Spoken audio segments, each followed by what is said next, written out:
Kim Chiu pinagkaguluhan sa Lucena City kasama si Mayor Mark Alcala. Pinagkaguluhan sa Lucena City ang actress at TV host na si Kim Chiu sa pagsama niya sa parade. Nakisaya ang kapamilya actress at award-winning host na si Kim Chiu sa Pasayahan Grand Parade nitong May 28, 2024 sa Lucena City. Bago ang parada ay sinalubong sina Kim Chiu sa Mayor's Office ni Mayor Mark Alcala. Kasama rin ni Kim Chiu sa iisang sasakyan ang gwapong mayor ng syudad ng Lucena na si Mayor Mark Alcala. Samantala, hindi naman napigilan ng ilang mga netizens na kiligin dahil makikitang nababagay umano sina Kim Chiu at Mayor Mark Alcala. Subalit, kaagad itong binasag ng ilang mga Kim Pao fans kung saan iginiit nila na trabaho ang ipinunta ni Kim Chiu roon at hindi naman umano sila malapit na nag-uusap. Sa kabilang banda, marami naman ang nagsasabing hindi maaring dektahan ni Newman ang aktres na si Kim Chiu patungkol sa kung ano ang nais nitong gawin sa kanyang love life dahil nasa tamang edad na rin naman ang aktres at marunong nang magdesisyon para sa kanyang sarili. Matatandaan na kagagaling pa lamang sa hiwalayan ni Kim Chiu sa kanyang longtime boyfriend na si Sian Lim at tila hanggang ngayon ay hindi pa rin handa ang aktres na pumasok sa panibagong relasyon.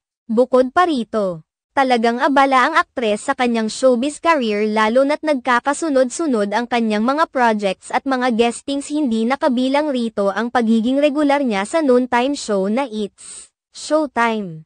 Samantala, hindi naman tiyak kung mayroon ng bagong girlfriend si Mayor Mark Alcala na dating nobyo ng kapuso actress na si Ashley Ortega. Matatanda ang inamin noong nakaraan pang taon ni Ashley Ortega na matagal na silang hiwalay ni Mayor Mark.